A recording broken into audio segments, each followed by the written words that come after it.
अल्हम्दुलिल्लाह नहमदुहु व नस्तईनुहु व नस्तगफिरुहु व नऊज़ु बिल्लाहि मिन शुरूरि अनफुसिना मन यहदिल्लाहु फला मुदिल्ल लहु व मन युद्लिलहु फला हादिय लहु व नशहदु अन ला इलाहा इल्लल्लाह वहदहु ला शरीक लहु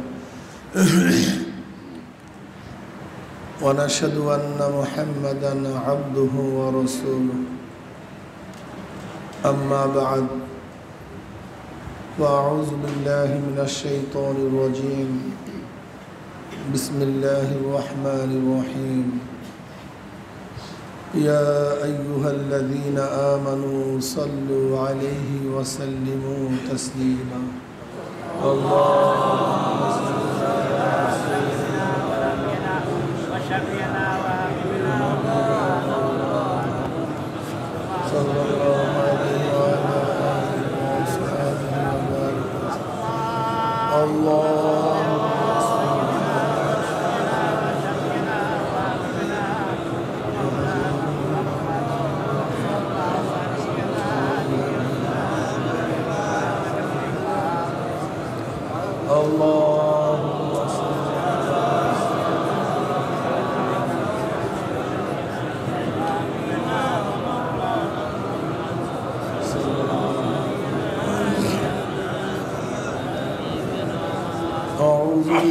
من الشيطان الرجيم بسم الله الرحمن الرحيم كتب عليكم الصيام كما كتب على الذين من قبلكم لعلكم تتقون صدق الله مولانا العظيم وصدق رسول النبي الكريم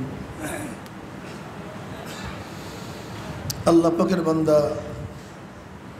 जनाब मोहम्मद रसूलुल्लाह सल्लल्लाहु अलैहि वसल्लमेर उम्मतगण अल्लाह पाक रब्बुल आलमीन दरबारे लाख शुक्रिया जे मौला करीम आपनाके आमाके आजके अष्टम रमजान रहमतेर अष्टम दिन এই রহমতের অষ্টম দিন পর্যন্ত আপনাকে আমাকে আমার মাওলা পাক রব্বুল আলামিন হায়াতে রেখেছেন, সুস্থ রেখেছেন, রোজা রাখার তৌফিক দান করছেন, ভালো এক পরিবেশে কাটাবার সময় কাটাবার সুযোগ আল্লাহ পাক করে দিয়েছেন। সব সময় ইবাদতের মধ্যে রমজান মাসে যতক্ষণ রোজা রাখবেন ততক্ষণ তো ইবাদতের মধ্যে প্রতিটা মুহূর্ত নামাজের তাকরিবে তাহরিমার থেকে শুরু করে সালাম ফিরবার আগ পর্যন্ত নামাজের মধ্যে থাকে। আর রোজাদার কতক্ষণ রোজার মধ্যে থাকে? ওই সবে সাদেক থেকে শুরু করে ইফতারের আগ পর্যন্ত, মানে সাহারির থেকে শুরু করে ইফতারের আগ পর্যন্ত পুরো সময়টাই কিন্তু ইবাদতের মধ্যে। যেমন তাকবীরে তাহরিমার থেকে সালাম ফিরে আগ পর্যন্ত কিসের মধ্যে? ইবাদতের মধ্যে। ঠিক আপনাকে মনে রাখতে হবে, আপনি কিন্তু ইবাদতের মধ্যেই আছেন 24টা, মানে যতক্ষণ রোজা অবস্থায় ততক্ষণ কিন্তু ইবাদত অবস্থায় আছে। এমন না যে এই মুহূর্তে আমি ইবাদতের মধ্যে ছিলাম, এই মুহূর্তে আমি নাই, না, এরকম না। প্রতি শ্বাসে নিঃশ্বাসে কিন্তু সোয়াব লেখা, কিন্তু ইবাদতের মধ্যে তো এর সতর্ক থাকা চাই। এই জন্য রোজা অবস্থায় সতর্ক থাকা চাই। কেন আপনি কিসের মধ্যে আছেন? কাজে ইবাদতের মধ্যে বান্দা ইবাদতের বহির্ভূত কাজ করতে পারে না। যেরকম আপনি নামাজের মধ্যে নামাজের বাহিরে কাজ করতে পারে না, তাহলে নামাজ থাকে না। যেহেতু আপনি ইবাদতের মধ্যে রোজার মধ্যে আছেন, এই যে রোজার বাহিরের কাজ আপনার জন্য সমুচীন না, রোজা ঠিক থাকবে না। শুধু উপবাস থাকার নাম তো রোজা না, চোখের রোজা, কানের রোজা, জবানের রোজা, হাতের রোজা, পায়ের রোজা, অন্তরের রোজা। এটা সিয়াম সাধনা, শিক্ষার মাস, গঠন করার মাস, গঠন। আগামী 11 মাস কিভাবে চলবেন, কিভাবে চক্ষু, কিভাবে নাক, কিভাবে কান, কিভাবে জবান, কিভাবে হাতকে আপনি ব্যবহার করবেন, এই 11 মাস কিভাবে চলবেন তার প্রশিক্ষণ কোর্স হলো এই রমজান মাস। সংযমের মাস, সংযতের মাস, সাধনার মাস। 1 মাস অভ্যাস করব, 11 মাস। আবার যখন 11 মাস চলতে চলতে দুর্বল হয়ে যাবো, আবার রমজান মাস আসবে, আবারও প্রশিক্ষণ নিয়ে ট্রেনিং কোর্স কমপ্লিট করে আবারও 11 মাসের জন্য প্রস্তুতি গ্রহণ করব। এর জন্য ভাই রমজান মাসে খুব সময়টাকে গুরুত্ব দিই, মূল্যায়ন করি। খাস করে রোজা অবস্থায় ঝগড়া বিবাদ, গিবত শিকায়েত খুব সতর্ক থাকি। কোনো ব্যক্তির ব্যাপারে আলোচনা করতে গেলে সতর্ক থাকি যে গিবত না হয়ে যায়। দরকারটা কি? দরকারটা কি? সতর্ক হয়ে যায়। যদি কারোর বিরুদ্ধে কথা মুখে চলেই আসে, নাউজুবিল্লাহ, এখন বাদ দেন, এর সতর্ক হয়ে যায়। বেহুদা কথা আসতে সতর্ক হয়ে যায়। খাস করে রমজান মাসে পরিবেশকে অনুকূল পরিবেশে থাকার চেষ্টা করি, পরিবেশকে অনুকূলে রাখার চেষ্টা করি।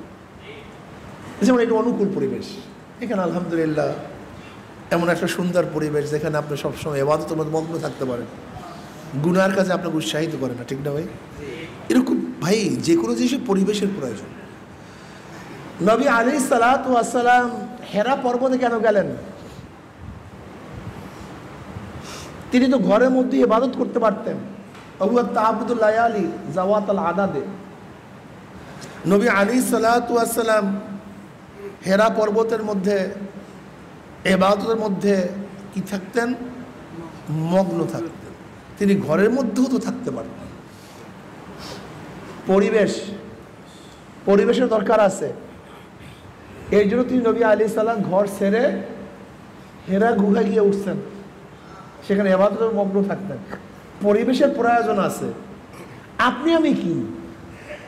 নবী আলাইহিস সালাতু ওয়াস সালামের মতো সরদার দো আলম সাইয়্যিদুল আম্বিয়া তিনি যদি ইবাদতের জন্য একটা পরিবেশকে নির্ধারণ করতে পারেন, তা আপনারা আমার জন্য কি পরিবেশ নির্ধারণ করার দরকার নাই?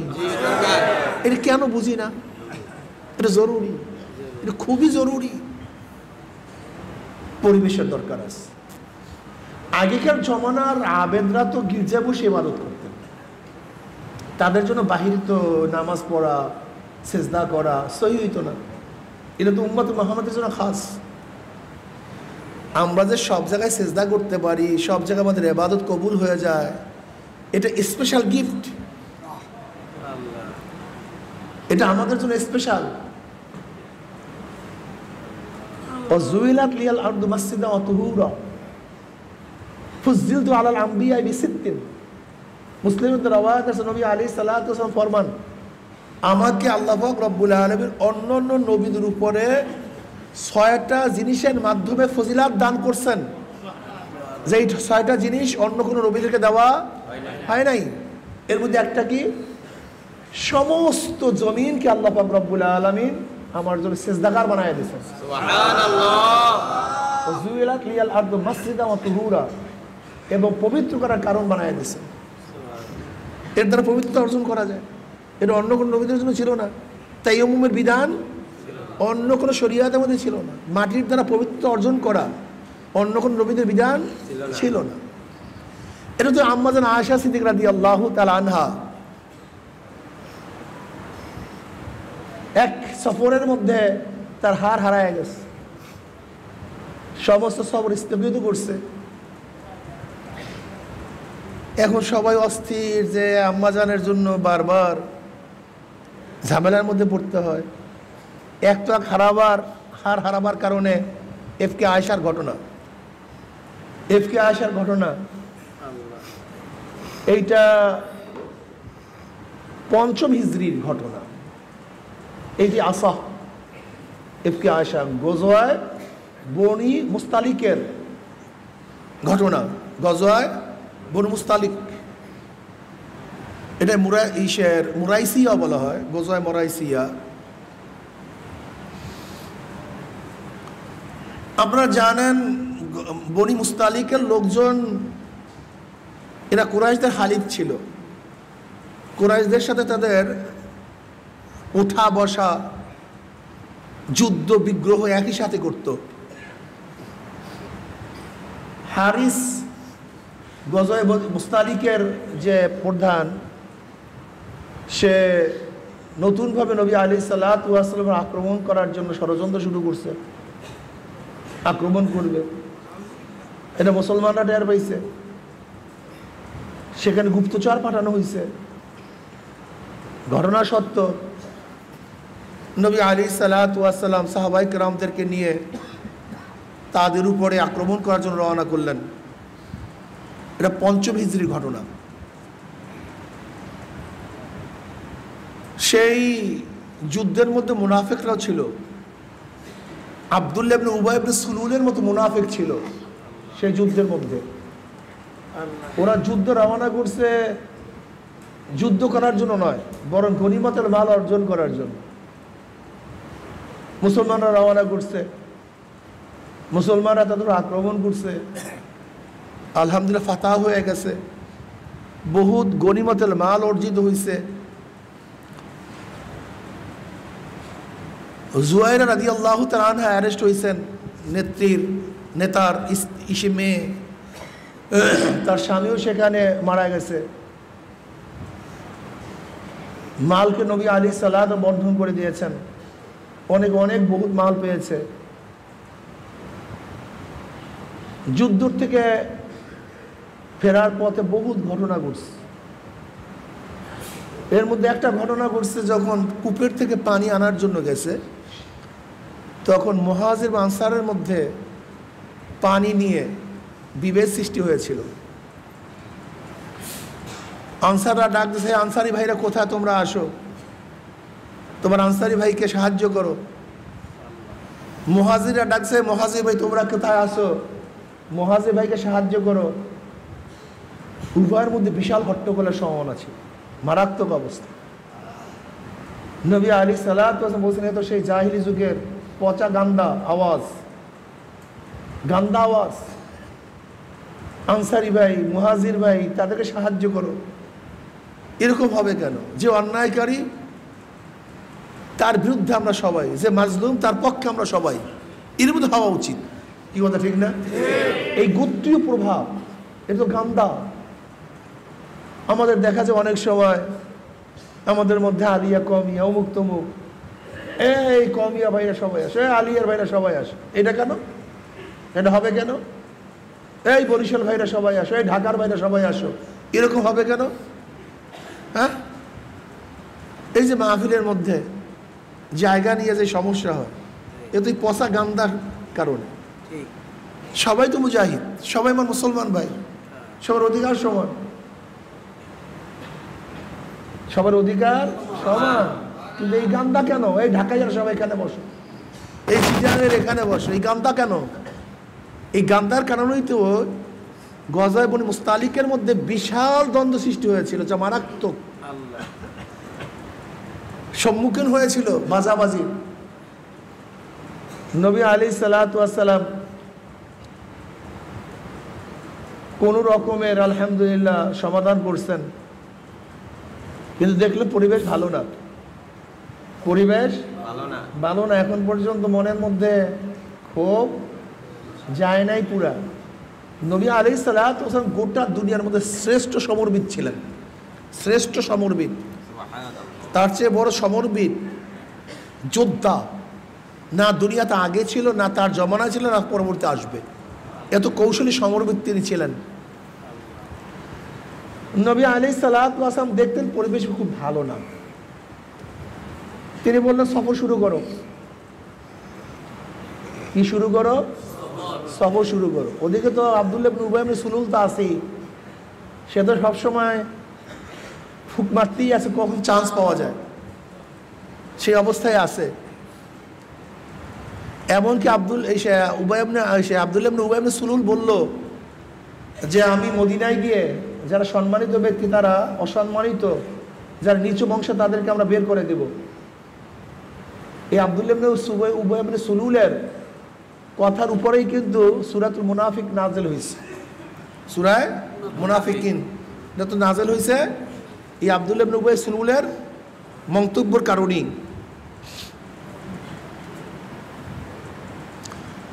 ওয়াইজা রাজা'না ইলাল মাদিনাতি লা ইউখরিজান্নাল আযযু মিনাল আযালি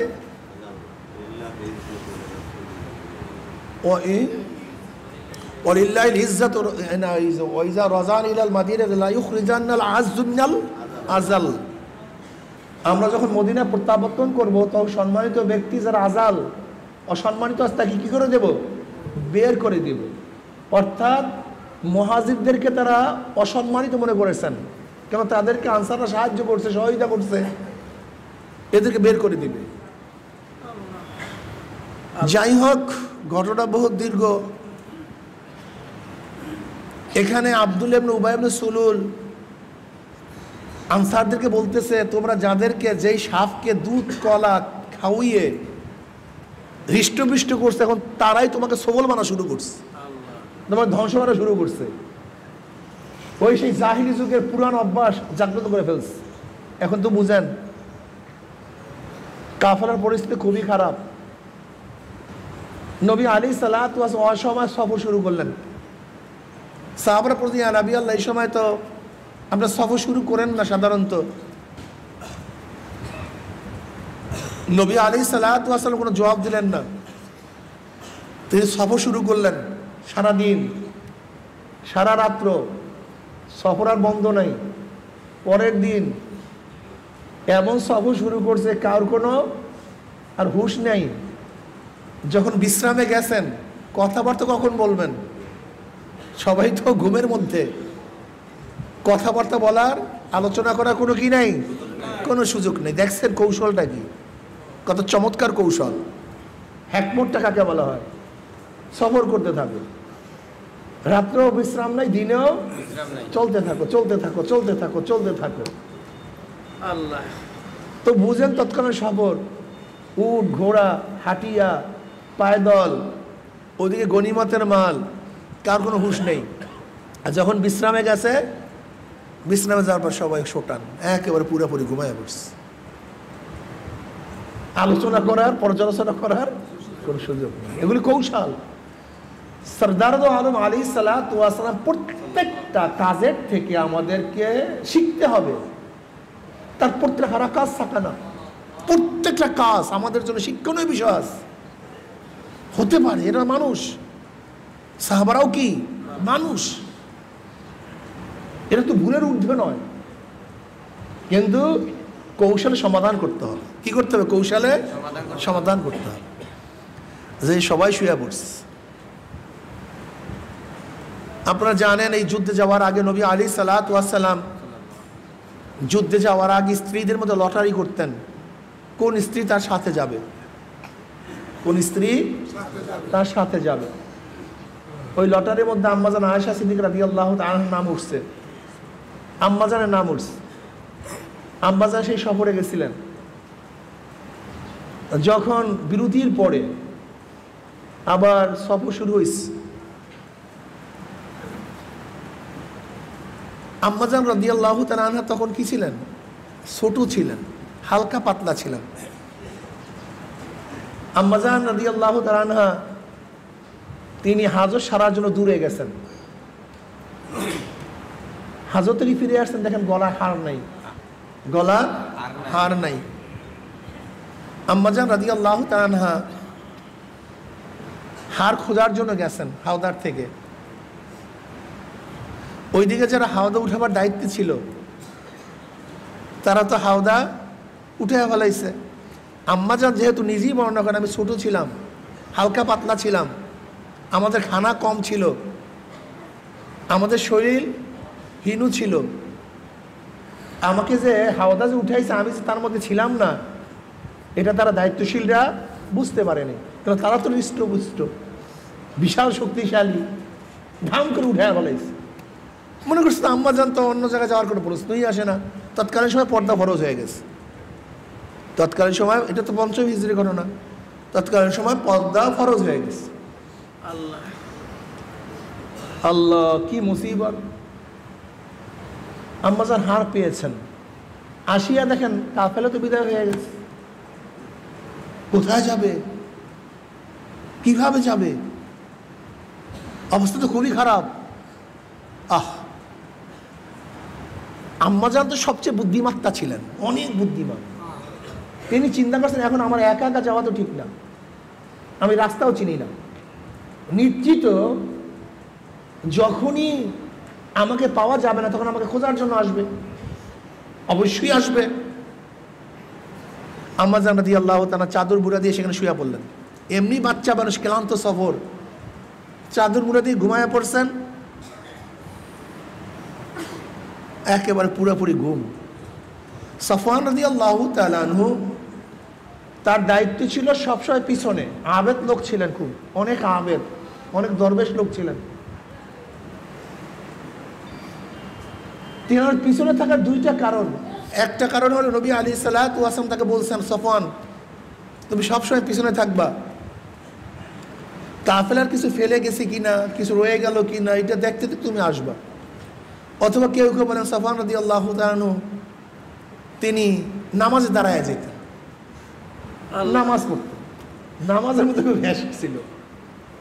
অনেক সময় সফর জারি হয়ে যেত, চলা শুরু করতে আসে, নামাজের মধ্যে থাকতেন।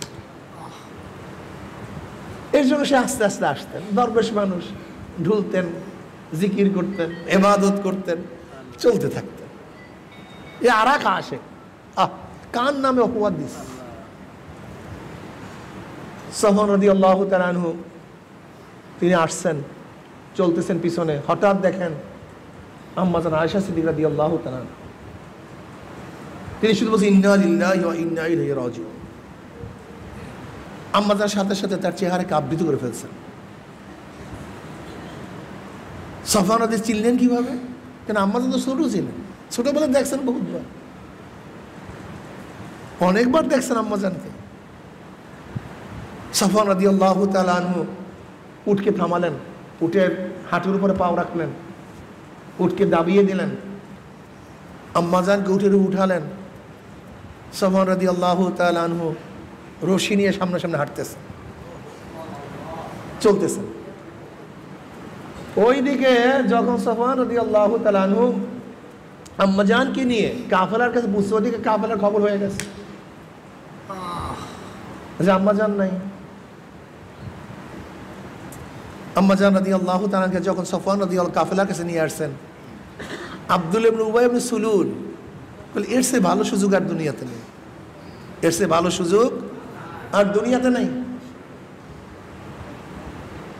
অপবাদ করা শুরু করছে, আস্তাগফিরুল্লাহ, অপবাদ দেওয়া শুরু করছে। অপবাদের আগুন, এফ মানে অপবাদ, এই অপবাদ দেওয়া শুরু করছে।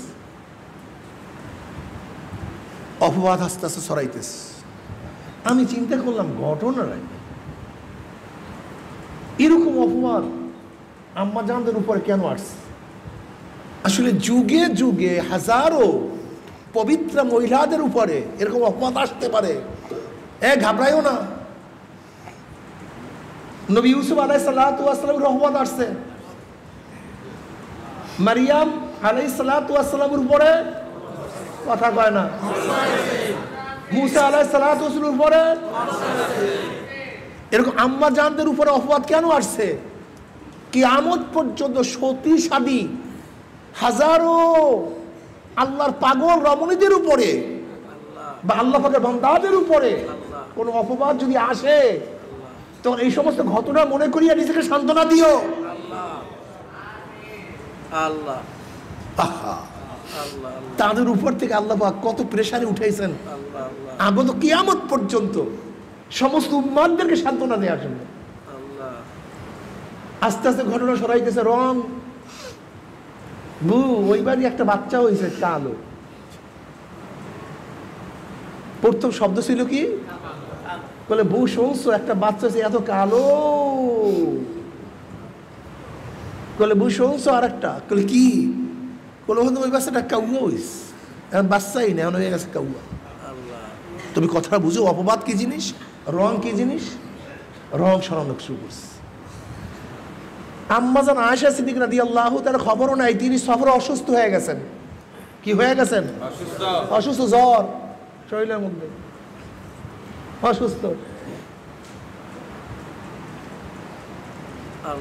আম্মাজান আয়েশা সিদ্দিকা রাদিয়াল্লাহু তাআলা অসুস্থ, তেনার খবর নেই, তেনাকে সেবা শুশ্রূষার মধ্যে সবাই ব্যস্ত।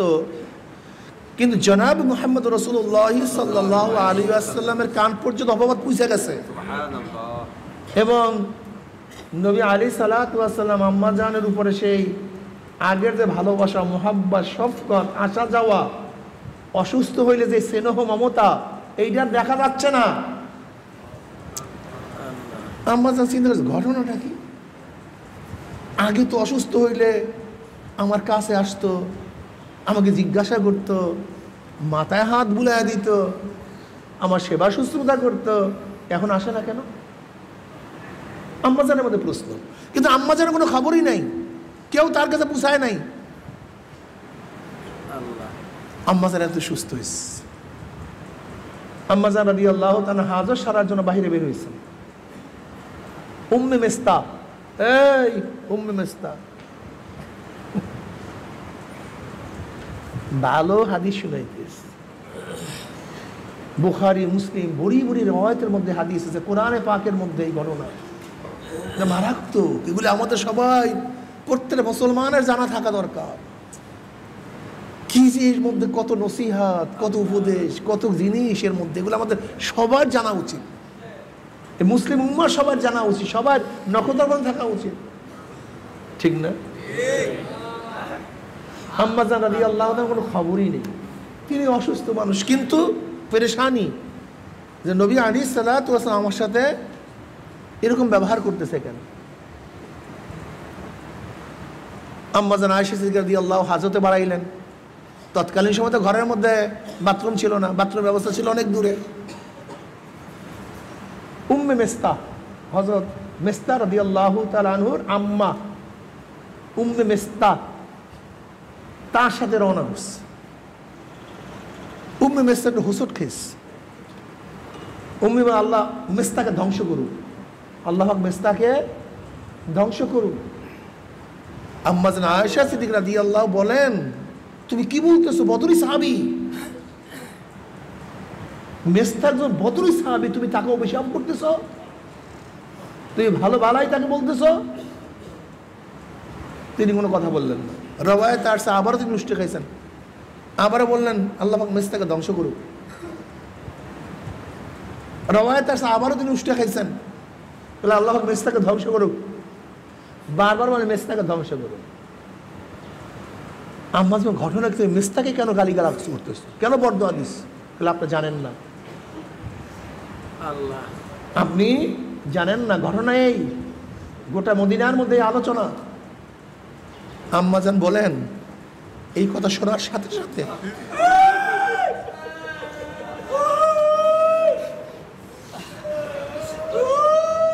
আবারও জ্বর চলে আসছে। এখন আমি অস্থির হয়ে গেছে, আমি সহ্য করতে পারতেছি না।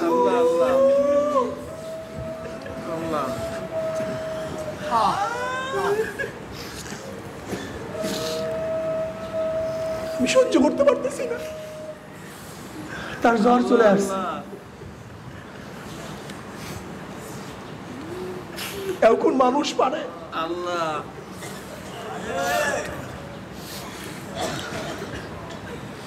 আল্লাহ আল্লাহ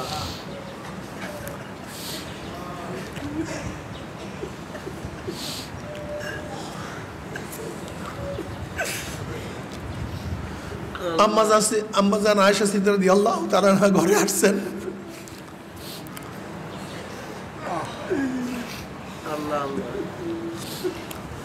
নবী আলাইহিস সালাতু ওয়াস সালাম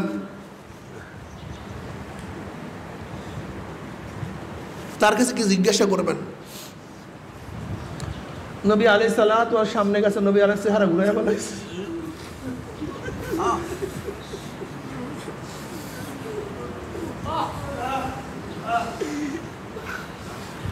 ওই বিচারের কি যে অবস্থা হয়েছিল, আমার নবীর যে কি অবস্থা হয়েছিল।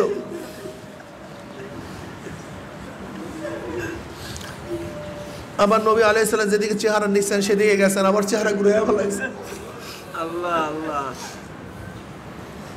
আম্মাজান চিন্তা করলেন, আসলে মূল ঘটনা কি, আমি কোথা থেকে জানবো? নবীও তো বলতেছেন আমার সাথে, আমাকে বলেন আমি কোথায় গিয়ে জানবো? যাই, ঘরে যাই। আব্বু আম্মুর কাছে গিয়ে জানি, তাদের কাছে শুনি ঘটনা কি। আম্মাজান নবী আলাইহিস সালাতু ওয়াস সালামের কাছে ইজাজত চাইলেন, আমাকে বাড়িতে যাওয়ার ইজাজত দেন। নবী আলাইহিস সালাম চুপ, তিনি বুঝলেন যে ইজাজত হয়ে গেছে। তিনি বাড়ির দিকে রওনা করলেন। গিয়া দেখেন আবু বকর রাদিয়াল্লাহু তাআলা আনহু তিনি কাঁদেন আর শুধু কোরআন তেলাওয়াত করেন। আম্মাজান আয়েশা সিদ্দিকা রাদিয়াল্লাহু তাআলার মা উম্মে রুমান তিনিও তো কাঁদতে কাঁদতে অস্থির।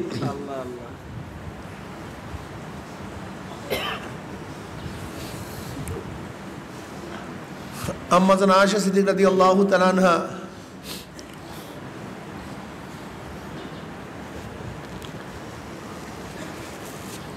তিনি নিজে রওয়ায়াত করেন, আমি এত কান্না শুরু করছি কাঁদতে কাঁদতে রাত্রে দিনে আমার কোনো সময় আর কান্না থামে নাই।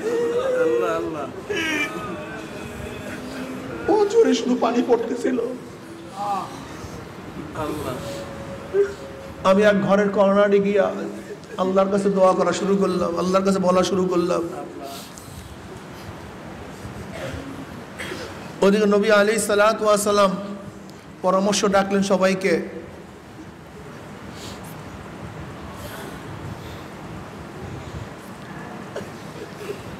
সবাই আম্মাজান আয়েশা সিদ্দিকা রাদিয়াল্লাহু তাআলা বারাত ঘোষণা করলেন যে তা পবিত্র। আলী রাদিয়াল্লাহু তাআলাকে ডাকলেন, যেহেতু পরিবারের লোক। আলী রাদিয়াল্লাহু ইয়া নবী আল্লাহ, আপনি এত চিন্তিত কেন, ব্যস্ত কেন? নবী আলাইহিস সালাতু ওয়াস সালাম এত চিন্তিত, এত বেচেন, তা চিন্তাও করা যায় না। এত তিনি চিন্তিত ছিলেন, অস্থির। তার স্ত্রীর উপরে এই সমস্ত অপবাদ, তিনি নবী, আবু বকরের মেয়ে, আর আবু বকরের নবী আলের সহচর। মানে এক জায়গায় তো গ্যাঞ্জাম লাগে না, গ্যাঞ্জাম লাগে সব জায়গায়।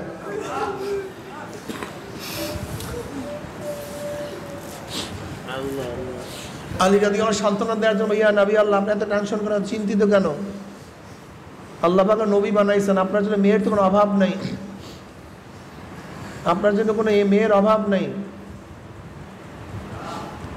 ইয়া নবী আল্লাহ, আপনি ইচ্ছা করলে সবচেয়ে ভালো বারিরার কাছে প্রশ্ন করেন। বারিরা তার খাদেমা, হযরত আম্মাজানের খাদেমা বারিরা রাদিয়াল্লাহু তাআলা আনহা, তার কাছে জিজ্ঞাসা করেন। যেহেতু খাদেমরাই বলতে পারবে তার অবস্থা। বারিরা রাদিয়াল্লাহু তাআলাকে ডাকলেন। তিনি বললেন তিনি পুত পবিত্র, তিনি অনেক ভালো। তবে হ্যাঁ, অল্প বয়সের কারণে অনেক সময় খামির গুলি আসে, খামির অবস্থায় ঘুমায়া যায়, মুরগিটা আটা খেয়ে ফেলে।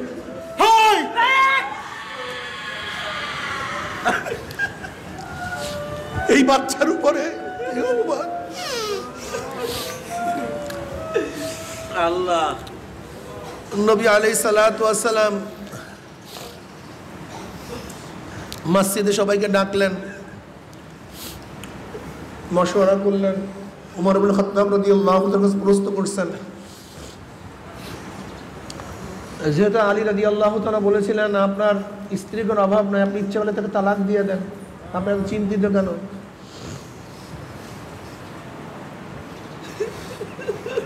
উমর ইবনে খাত্তাব রাদিয়াল্লাহু বললেন, ইয়া নবী, এটা তো শেষ ফয়সালা, তালাক দেওয়া এটা তো শেষ ফয়সালা, এটা তো সমাধান না, এটা শেষ ফয়সালা। কিন্তু আমার প্রশ্ন হলো, আয়েশার সাথে আপনাকে বিবাহ পড়াইছেটাকে?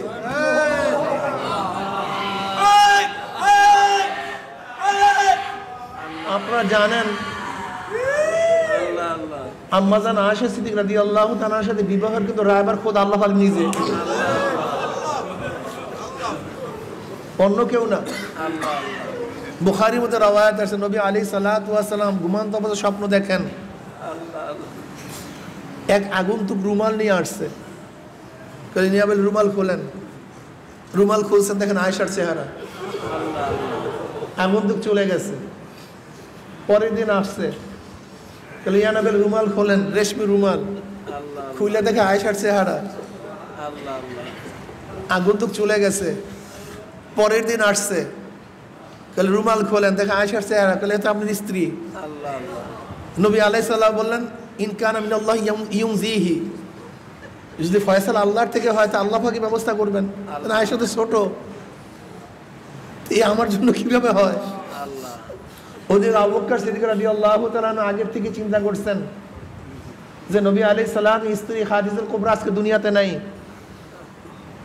সাউদা রাদিয়াল্লাহু তাআলা তিনিও বৃদ্ধা, না বৃদ্ধা একেবারে বুড়া হয়ে গেছে। এখন তার বাচ্চাদেরকে আঞ্জাম দেওয়ার মতো কেউ নেই, খেদমত করার কত কেউ নেই। আবু বকর সিদ্দিক রাদিয়াল্লাহু চিন্তা করতেছেন নবী আলাইহিস সালাতু ওয়াস সালামকে আমার মেয়েকে দেব, কিন্তু আয়েশা তো ছোট। কথাটা বুঝতে পারি। ওইদিকে নবী আলাইহিস সালাতু ওয়াস সালামকে হাদিয়া হিসেবে আম্মাজানকে দেওয়ার জন্য আবু বকর রাদিয়াল্লাহু তাআলা আনহু মাথার মধ্যে ঘুরপাক করতেছে। ওইদিকে আমার মাওলা পাক রব্বুল আলামিন ফয়সালা করে রাখছে। ওমর ইবনে খাত্তাব রাদিয়াল্লাহু আনহু, ইয়া নবী আল্লাহ, আপনার সাথে আয়েশার বিবাহ বন্ধন আবদ্ধ করাইছে কে? নবী আলাইহিস সালাম কোনো জবাব না দিয়ে আঙ্গুল উঠেছেন আসমানের দিকে। ওইদিকে আসমানের দিকে উঠেছেন। ওমর ইবনে খাত্তাব বলছে, ইয়া নবী আল্লাহ, আপনার টেনশন কি? আপনার চিন্তা কি? যেই মাওলাই বিবাহ করাইছে সেই মাওলাই তো ফয়সালা দিবে, আপনার তো টেনশন করতেছেন। নবী আলাইহিস সালাতু ওয়াস সালাম বলেন, ওমর, তুমি আমার সমস্ত চিন্তাকে দূর করে ফেলেছো, আমার কোনো চিন্তা নাই, কোনো টেনশন নাই। আসলেও তো তাই। ওইদিকে এফকে আয়েশার পর থেকে আজ পর্যন্ত ওহী আসছে না। আপনারা জানেন এফকে আয়েশার ঘটনার পরে নবী আলাইহিস সালাতু ওয়াস সালামের উপর 1 মাস পর্যন্ত ওহী বন্ধ, কোনো ওহীও আসে না, জানেও না কিছু। যেই সমস্ত বেয়াকুবরা বলেন নবী আলাইহিস সালাতু ওয়াস সালাম গায়েব জানেন, আমি ওই বেয়াকুবদেরকে বলবো, যদি নবী গায়েবই জানতেন তো এফকে আয়েশার ঘটনা তো নবী আগেই বলতেন কোনটা ঠিক কোনটা অঠিক। এত টেনশন করতেন কেন? হ্যাঁ, এই বেয়াকুবদের মাথার মধ্যে কোন গোল ঢুকছে তা আমি বুঝি না।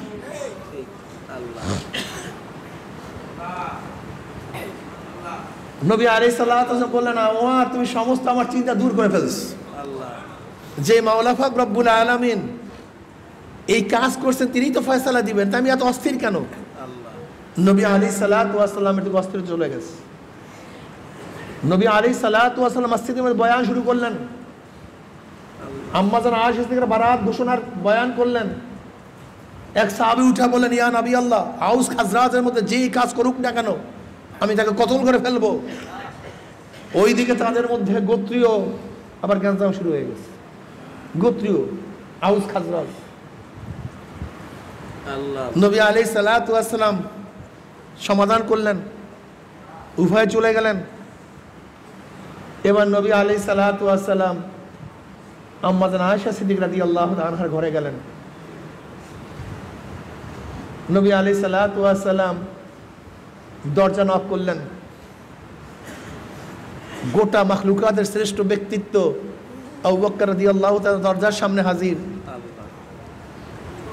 উম্মে রুমান দরজা খুললেন। আম্মাজান আয়েশা সিদ্দিক রাদিয়াল্লাহু তাআলাকে ডাকলেন, বললেন, আয়েশা, যদি তুমি অপরাধী হয়ে থাকো তাহলে আল্লাহর কাছে তওবা করো, আল্লাহ পাক তোমার তওবাকে কবুল করবেন। আর ঘটনা কি তুমি সত্য সত্য বলো। আম্মাজান আয়েশা সিদ্দিকা রাদিয়াল্লাহু তাআলা আনহা তিনি তার আব্বাকে বললেন, আপনি জবাব দেন। আবু বকর রাদিয়াল্লাহু বললেন, আমি কি জবাব দেব, ঘটনা তোমার। এবার আম্মাজান বললেন তার মাকে, উম্মে রুমানকে, আপনি জবাব দেন। বলে, আমি কি জবাব দেব। বুখারীর মধ্যে রওয়ায়াত আছে, আম্মাজান আয়েশা সিদ্দিকা রাদিয়াল্লাহু তাআলা ফরমান, এবার আমি জবাব দেওয়া শুরু করলাম। আমি বললাম, দেখেন, এখন আমি যদি বলি আমি পবিত্রা, তাহলে আপনাদের মাথার মধ্যে এই ঘটনা এমনভাবে বিদ্যমান হয়েছে আপনারা আমার কথাকে বিশ্বাস করবেন না। আর আপনাদের জন্য যদি বলে আমি অপবিত্র, তা আল্লাহ পাক জানেন আমি পবিত্র, আমি কোনো অপকর্মের মধ্যে লিপ্ত হই নাই, আমি নিষ্পাপ। কাজী আজকে আমার জন্য ফাসবরুন জামিল, আমার জন্য আম্মাজান আয়েশা সিদ্দিকা রাদিয়াল্লাহু ফরমান, আমার রাগে এবং ক্ষোভে, আমার আবেগে আমি ইউসুফ আলাইহিস সালাত বাবার নাম বারবার চিন্তা করার চেষ্টা করছিলাম যে ইয়াকুব, কিন্তু আমি ভুলে গেছি, আমি তার নাম মনে রাখতে পারি নাই। আমি বললাম ইউসুফের বাবার যে অবস্থা, ফাসবরুন জামিল, আমার উত্তম সবর ব্যতীত আমার আর কোনো দ্বিতীয় পথ নেই। আম্মাজান আয়েশা সিদ্দিকা রাদিয়াল্লাহু তাআলা ফরমান, এর মধ্যে আমি দেখতেছি নবী আলাইহিস সালাতু ওয়াস সালামের চেহারার মধ্যে ওহী নাযিল হওয়ার আগে, ওহী অবতীর্ণ হওয়ার আগে যে হালাত, যে পরিবর্তন, সেই পরিবর্তন দেখতেছি। আমি ভয়তে কাঁপা শুরু করলাম, না জানি কি ফয়সালা হয়, না জানি কি ঘটনা ঘটে, না জানি কি আসে। আমি পবিত্রা, আমি জানি যে আল্লাহ পাক আমাকে পবিত্র ঘোষণা করবেন, শুধু এতটুকুই আমি ভাবতেছিলাম, কিন্তু অন্য কোনো ফয়সালা হয় কিনা তাও আমার জানা ছিল না। আম্মাজান আয়েশা সিদ্দিকা রাদিয়াল্লাহু ফরমান, আমার বাবা আমার মা এত পেরেশানি উঠাইতেছিলেন যখন নবী আলাইহিস সালাতু ওয়াস সালাম ওহী নাযিল হইতেছিল, তেনার এরও পেরেশানি উঠাইতেছিলেন যে কি হয়, কোন ফয়সালা হয়, না দুর্নামের মধ্যে পড়ি। তারা তো জানে না, তাদের প্রত্যেকের মধ্যে সন্দেহ, কারণ আমি তো জানি আমি মুক্ত, আমি নির্দোষ, কিন্তু আব্বা আম্মার মধ্যে তো সন্দেহ থাকতেই পারে। তারা এত অস্থির, তারা এত চিন্তিত, যা চিন্তাও করা যায় না। সবাই অস্থির। নবী আলাইহিস সালাতু ওয়াস সালাম কম্বল মুড়া দিলেন, ওহী অবতীর্ণ হওয়া শুরু হয়েছে। আম্মাজান আয়েশা সিদ্দিকা রাদিয়াল্লাহু আনহা, আমি অস্থিরতা অবস্থা তাকিয়ে আছি। নবী আলাইহিস সালাতু ওয়াস সালাম যখন মাথার থেকে কম্বল উঠাইলেন, যেরকম মেঘের থেকে চন্দ্র বের হয়ে আসে, আমি তার চেহারা দেখে বুঝছি আমার চিন্তা দূর হয়ে গেছে। মনে হয় যেন 14 তারিখের চেহারা কম্বলের মধ্য থেকে বের হয়ে আসছে। নবীর চেহারা উজ্জ্বল হয়ে গেছে, আলোকিত হয়ে গেছে। নবী আলাইহিস সালাতু ওয়াস সালাম মিষ্টি হাসি দিলেন। নবী বললেন, আয়েশা তোমার চিন্তা দূর হয়ে গেছে, আল্লাহ তোমার পবিত্রতা ঘোষণা করছেন। কিন্তু নবী আলাইহিস সালাতু ওয়াস সালাম, নবী আলাইহিস সালাতু ওয়াস সালাম সূরা নূরের 18 আয়াত শুনাইলেন, তার পবিত্রতা ঘোষণা করলেন। আম্মাজান বললেন, আমি ভাবছিলাম যে শুধু হয়তো আমার বারাত ঘোষণা করবেন, কিন্তু কিয়ামত পর্যন্ত কোরআন তেলাওয়াত হবে, নামাজের মধ্যে আমার আলোচনা হবে, এটা আমি কোনোদিন চিন্তা করতে পারি নাই। এবার তার মা আম্মাজান আয়েশা সিদ্দিকা রাদিয়াল্লাহু মা বললেন, আয়েশা যাও নবী শুকরিয়া আদায় করো। এবার আম্মাজানের কথা আমার কাছে খুব ভালো লাগছে। আম্মাজান বলছে, তার শুকরিয়া আদায় করব, আমি তার শুকরিয়া আদায় করব যার ঘরের থেকে আমি চলে আসছি, আমি ওই সত্তার শুকরিয়া আদায় করব যে আমাকে পবিত্রতা ঘোষণা করেছে, আমি তার শুকরিয়া আদায় করব। এটা মোহাব্বত, ভালোবাসা। যে আপনি কেন সন্দেহ করলেন, আপনি তো জানেন তিনি নবী সত্ত্বেও আম্মাজানের স্বামী, কি কথা ঠিক না? আর আম্মাজান নবীর স্ত্রী হওয়া সত্ত্বেও তিনি তার প্রিয়া, প্রেমাস্পদ, তার প্রিয়া, কি কথা ঠিক না? কাজে অভিমানের কথা আসতেই পারে। আমি তার শক্তি আদায় করব, আমি ওই সত্তা শক্তি আদায় করব যে আমাকে পবিত্রতা ঘোষণা করেছে। এরপরে নবী আলাইহিস সালাতু ওয়াস সালাম মসজিদে ডাকলেন, এই আয়াত শুনাইলেন। আপনারা জানেন 3 জন মুসলমানও এফকে আয়েশার ঘটনায় জড়িত হয়ে গেছেন। হাসান বিন সাবিত রাদিয়াল্লাহু তাআলা আনহু, যিনি বড় কবি ছিলেন, মিস্তাহ রাদিয়াল্লাহু তাআলা আনহু, যিনি বদরের সাহাবী ছিলেন, এবং হামনা বিনতে জাহাশ, যিনি জয়নাব রাদিয়াল্লাহু তাআলা আনহার বোন ছিলেন, তিনিও লিপ্ত হয়ে গেছিলেন এই ঘটনায়। এরপরে কেসাসের আয়াত নাজেল হয়েছে, অহবাদের আয়াত নাজেল হয়েছে, তাদেরকে এনে দৌড়া মারা হলো। দেখেন আম্মা জান আয়েশা সিদ্দিকা রাদিয়াল্লাহু তাআলা আনহা তেনার হার হারাবার কারণে আল্লাহ পাক রব্বুল আলামিন বহুত আয়াত নাজিল করছে, কিসাসের আয়াত নাজিল করছে, হুকুম নাজিল করছে, ওবাদের হুকুম নাজিল করছে। ঠিক ওই হার হারাবার কারণে তাই ওমর আয়াত নাজিল হয়ে গেছে। এই জন্য উসাইদ ইবনে হুযাইর রাদিয়াল্লাহু তাআলা, উসাইদ ইবনে হুযাইর রাদিয়াল্লাহু তাআলা আনহু এবং আব্বাদ ইবনে বেশ রাদিয়াল্লাহু তাআলা আনহু, আব্বাদ ইবনে বেশ এবং উসাইদ ইবনে হুযাইর রাদিয়াল্লাহু আনহুমা অনেক জলিলকদার সাহাবী ছিলেন। এই দুইজন একবার ওই হাদিস বর্ণনা করছি, উসাইদ ইবনে হুযাইর এবং আব্বাদ ইবনে বেশ রাদিয়াল্লাহু তাআলা আনহু যখন নবী আলাইহিস সালাতু দরবার থেকে রাত্রে নামছেন, অন্ধকার, দেখে সামনে আলো, সামনে বুখারীর মধ্যে রওয়ায়াত আছে, তারা সামনে চলতেছে, আলো তাদের সাথে চলতেছে। যখন তারা এক জায়গায় গিয়ে দুই দিকে ভাগ হয়ে গেছে, আলো কি হয়ে গেছে, ভাগ হয়ে গেছে, একেবারে বাড়ি পর্যন্ত আলো তাদেরকে পৌঁছায় দিয়ে আসছে। এটা কারামত, এটা কি কারামত, নবীদের জন্য মুজিজা আর ওলিদের জন্য কারামত। উসাইদ ইবনে হুযাইর রাদিয়াল্লাহু তাআলা একদিন কোরআন তেলাওয়াত করতেছিলেন, হঠাৎ করে তার ঘোড়া লাফালাফি শুরু করছে, খন করে লাফালাফি শুরু করছে, বুখারীর মধ্যে রওয়ায়াত আছে। তিনি কোরআন তেলাওয়াত বন্ধ করলেন, ঘোড়াও থেমে গেছে। আবার তিনি কোরআন তেলাওয়াত শুরু করলেন, আবার ঘোড়া খন করে লাফালাফি শুরু করছে। তিনি আবার কোরআন তেলাওয়াত থামায় দিলেন, আবারও তিনি কোরআন তেলাওয়াত শুরু করলেন, ঘোড়া লাফালাফি শুরু করছে।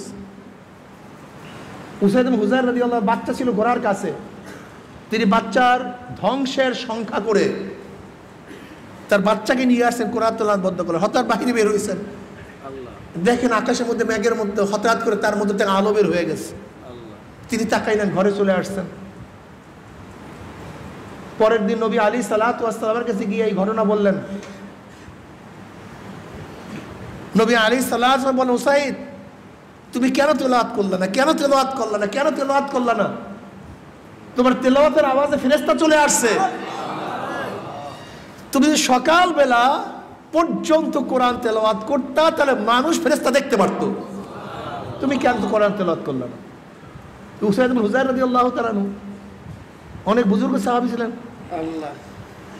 উসাইদ ইবনে হুযাইর রাদিয়াল্লাহু বললেন যে তোমার পরিবার এমন এক পরিবার, আম্মা জান আয়েশা সিদ্দিকা রাদিয়াল্লাহু তাআলাকে খেতাব করে বললেন, যে কোনো সংকটে পড়লে আল্লাহ পাক রব্বুল আলামিন আমাদের জন্য অনেক বিধান নাজিল করে দেন, অনেক খাইরিয়াত তার মধ্যে রাখেন, অনেক উত্তমতা রাখেন।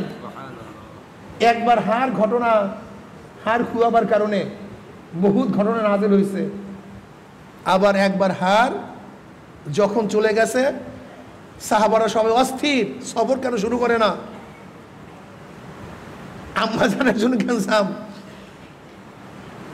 আবু বকর রাদিয়াল্লাহু খুব ক্ষিপ্ত হয়ে গেছে, ঢুকছে হুজরার মধ্যে, গিয়া দেখে নবী আলাইহিস সালাতু আম্মা জানের রানের উপরে মাথা দিয়ে আরাম করতেছেন। এখন নবী আলাইহিস সালাম আরাম করতেছেন আম্মা জানের কোলের উপরে, না? এখন কথাও জোরে বলতে পারে না। আবু বকর সিদ্দিক রাদিয়াল্লাহু তাআলা তিনি কোমরের মধ্যে খোঁচা মারছেন। কার? আম্মা জানের। বুঝেন না, তুমি এরকম করতে আসো, তোমার কারণে আজকে পুরো কাফেলা সবাই হয়ে গেছে, খোঁচা মারছে। আম্মা জান কি করবেন, তার তো হার পায় না, কথা ঠিক না? ওদিকে উজুর পানি নেই, সাহাবাদের কাছে নামাজ রক্ত হয়ে গেছে, পানি নাই, কি করবে? এর মধ্যে কোরআনের মধ্যে তাইয়ুমের আয়াত নাজিল হয়ে গেছে। তখন উসাইদ ইবনে হুযাইর রাদিয়াল্লাহু ফরমান, তোমাদের যে কোনো ঘটনার কারণে আল্লাহ পাক আমাদের উপর কল্যাণ নাজিল করেন, কল্যাণ অবতীর্ণ করেন। আম্মা জান আয়েশা সিদ্দিকা রাদিয়াল্লাহু তাআলা আনহা যখন সফর রওনা করলেন, উট উঠাইলেন, দেখেন উটের নিচেই তার হাড় পরাস। হে আমার বন্ধুরা, সাহাবায়ে কেরাম রিদওয়ানুল্লাহি তাআলা আলাইহিম আজমাইন এত সাধনা করছেন, এত কষ্ট করছেন এই দ্বীনের জন্য, ইসলামের জন্য। তুমি আমি সেই ইসলামের জন্য কি করি, কি ত্যাগ করি, কতটুকু ত্যাগ করি? আসলে ত্যাগ ছাড়া হয় না রে পাগল। ত্যাগ ছাড়া কিছুই হয় না। ত্যাগের মধ্যে মজা। মা বাচ্চাকে প্রসাব করতে গিয়ে ত্যাগ করে, মজা পায়। একটা বীজ তার অঙ্কুরের জন্য ত্যাগ করে, মজা পায়।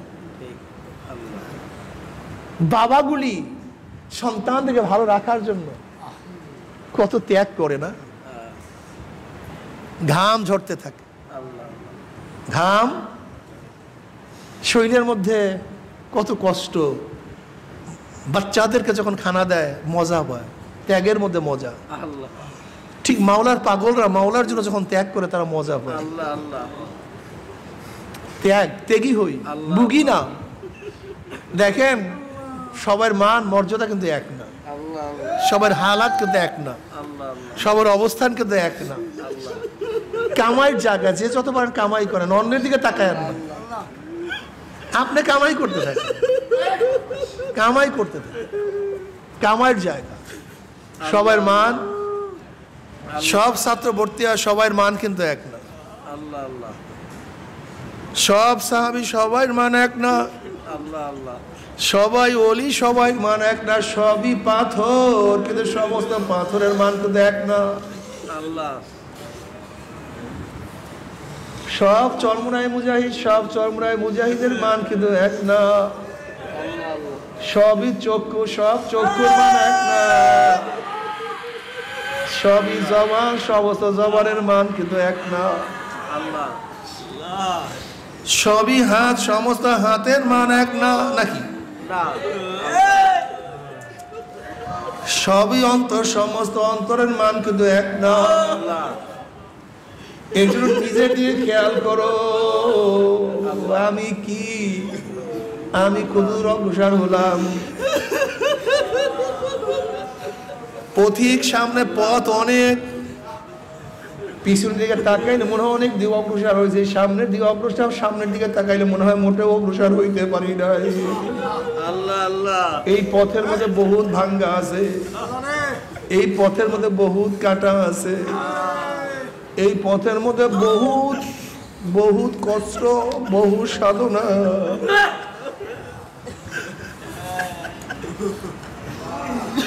এই সাধনার মধ্যে কি যে মজা, আল্লাহ মজা লাগাইয়া দাও। আল্লাহ আল্লাহ আল্লাহ আল্লাহ তুমি কবুল করিয়া না। তুমি কি দেখো না বেলাল হাবশী রাদিয়াল্লাহু তাআলা আনহু কত সাধনা করছে। আল্লাহ আল্লাহ আল্লাহ বেলাল হাবশী রাদিয়াল্লাহু তাআলা ইসলাম গ্রহণ করার পরে বেলাল হাবশী রাদিয়াল্লাহু তাআলা গড়ার মধ্যে শিকল লাগাইয়া সবাই দাঁড়ে দাঁড়ে টানতো আর বলতো ইমাম স্যার। বেলাল হাবশী রাদিয়াল্লাহু তাআলা আনহু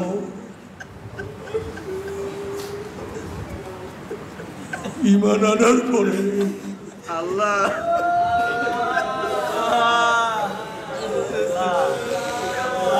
উত্তপ্ত বালির মধ্যে শোয়ায় রাখছে,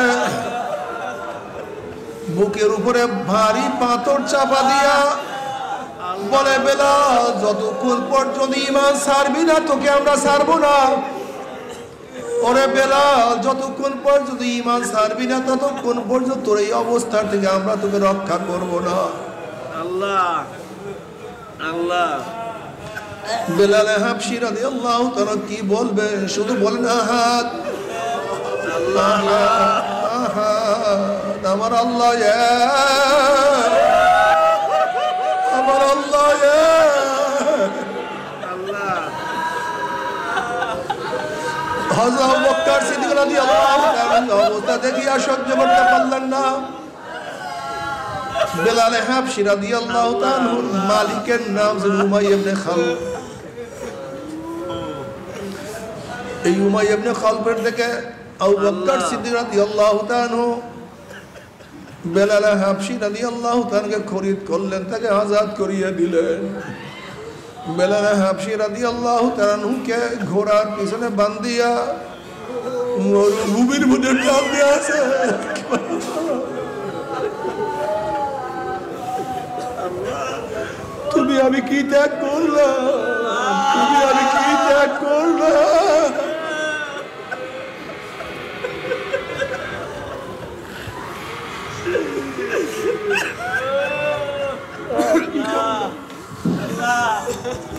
আল্লাহ আল্লাহ। বাবার বুখারীর মধ্যে রওয়ায়াত আছে, আব্দুল্লাহ ইবনে মাসউদ রাদিয়াল্লাহু ফরমান নবী আলাইহিস সালাতু ওয়াস সালাম আল্লাহ হেরেমের মধ্যে নামাজরত অবস্থায় ছিলেন। আল্লাহ আবু জাহেল বসা। আবু জাহেল বলতে আছে মুহাম্মদ যখন সেজদার মধ্যে যাবে আল্লাহ ওই সেজদা অবস্থা অমুক গোত্রের পচা নারী বুড়ি তার মাথার উপরে কে চাপাই দিতে পারবা। ওই মজলিসের মধ্যে উকবা ইবনে মুহিত, উকবা ইবনে মুহিত নামে বেঈমান, ওই নরাদম বেঈমান কমবক কপাল পোড়া উকবা ইবনে মুহিত বলছে আমি এই কাজ করতে পারবো। আল্লাহ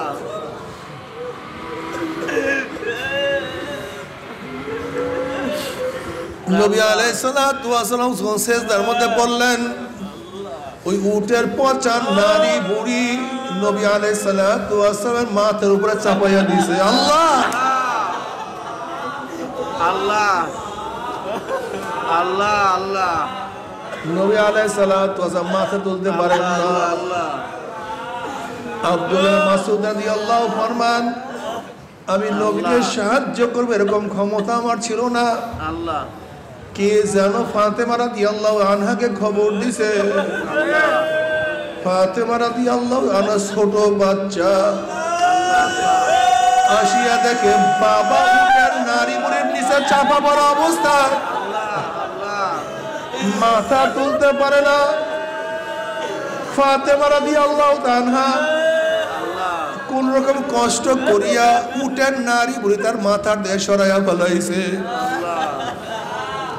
নবী আলাইহিস সালাতু ওয়াস সালাম বললেন আল্লাহুম্মা আল্লাহুম্মা আলাইকা আল্লাহুম্মা আলাইকা কুরাইশ, আল্লাহ তুমি কুরাইশের বিরুদ্ধে ব্যবস্থা গ্রহণ করো। আল্লাহ নবী আলাইহিস সালাতু ওয়াস সালাম দোয়া করা শুরু করলেন।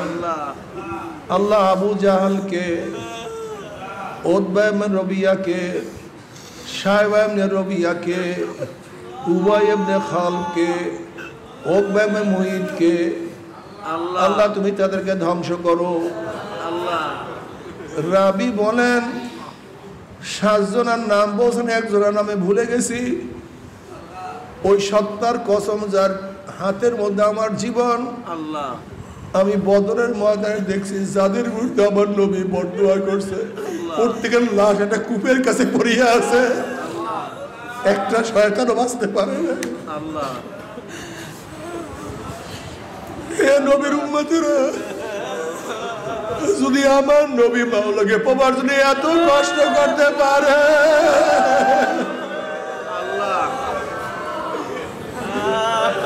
ও নবীর উম্মতেরা তুমি আমি কি কষ্ট করলাম, কি করছি, আল্লাহর কাছে কিভাবে জবাব দেব, কিয়ামতের মাঠে নবীকে কিভাবে চেহারা দেখাবো, চেহারা তার কাছে। আল্লাহ আল্লাহ আল্লাহ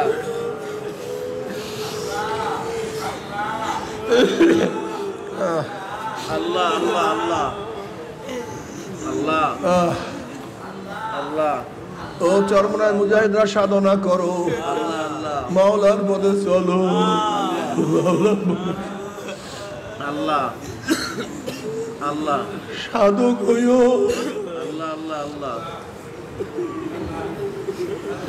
আল্লাহ আল্লাহ আল্লাহর কাছে দোয়া করতে থাকো। আল্লাহ আল্লাহ কলবটাকে তোমার দিকে ফিরাইয়া রাখিও। আল্লাহ তোমার গোলাম হিসেবে কবুল করিয়ে। আজকে রমজান 8 রোজা চলিয়া যাইতে আছে, রহমতের 8 দিন চলিয়া যাইতে আছে। জানি না রহমত পাইলাম কি পাইলাম না, জানি না গুনাহ মাফ করাইতে পারলাম কি পারলাম না। ওরে রহমতের 8 দিন চলিয়া যাইতে আসার মাত্র 2 দিন বাকি বেশি বেশি আল্লাহ কাছে দোয়া করো আল্লাহুম্মা আমিন আল্লাহুম্মা আমিন আল্লাহুম্মা আমিন আল্লাহ রহমত নাযিল করেন আল্লাহ রহমত নাযিল করেন আল্লাহ আমাদের সবার উপর রহমত নাযিল করেন আল্লাহ সবার উপর রহমত নাযিল করেন আল্লাহ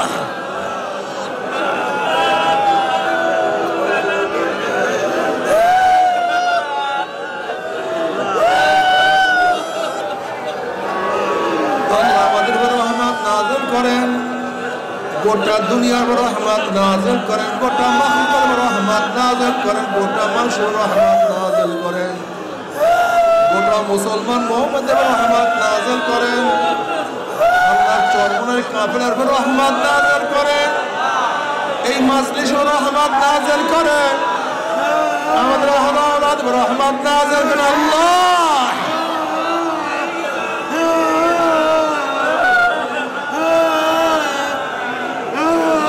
সব রাখলা সবর তাকলাম দয়া করে মায়া করে কবুল করিয়া না আল্লাহ